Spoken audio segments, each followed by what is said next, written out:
पोर्टरमध्ये अशी भन्नाट ऑफर आहे की घरी जायचं मनच नाही करणार. काल संध्याकाळी 6 ते 11 काम केलं, जेवलो आणि परत कामाला आलो. रोज आते हैं इस उम्मीद पे आज जीतेंगे, कल जीतेंगे, परसों जीतेंगे, रोज हारते हैं. पोर्टरमध्ये 100 दिवस काम करून 1,00,000 रुपये कमवायचा आज दिवस आहे 11वा. पहिली ऑर्डर आली 157 रुपयाची.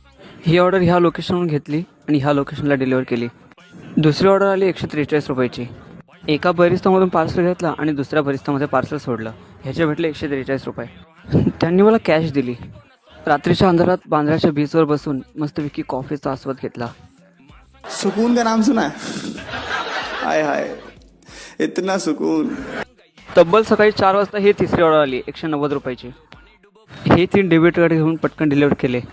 ह्याचे भेटले 190 रुपये. ह्याच्या पण कस्टमरने मला कॅश देऊन टाकले. पैसा ही पैसा होगा. त्यानंतर सकाळी 6:45 वाजता आली ही ऑर्डर. ताई चष्मा विसरून ऑफिसला गेली होती. मग पटकन तिला चष्मा दिला. ह्याचे भेटले 243 रुपये. ह्यानंतर ही ऑर्डर भेटली 160 रुपयाची. आणि इकडे ह्या बिल्डिंगमध्ये हे ड्रॉप. त्यानंतर ही ऑर्डर घेऊन पटकन ड्रॉप केली. ह्याचे भेटले 174 रुपये. त्यानंतर ह्या 2 आंब्याच्या पेट्या डिलिव्हर केल्या. ह्याचे 105. पण कस्टमरने मला ह्याचे 150 रुपये दिले. त्यानंतर हे 202, 152, त्यानंतर 134, 94 आणि 87 ह्या 3 ऑर्डर डिलिव्हर केल्या. लास्ट ऑर्डर बघा किती जवळ होती. मी पायीच जाऊन देऊन आलो आणि पार्सल पण बघा किती छोटं होतं. भाई ये तो शुरू होते ही खत्म हो गया यार. आणि ह्याचे भेटले 88 रुपये. पोर्टरमध्ये 18 तास काम करून 21 ऑर्डर डिलिव्हर करून आजची अर्निंग झालेली आहे 2309 रुपये.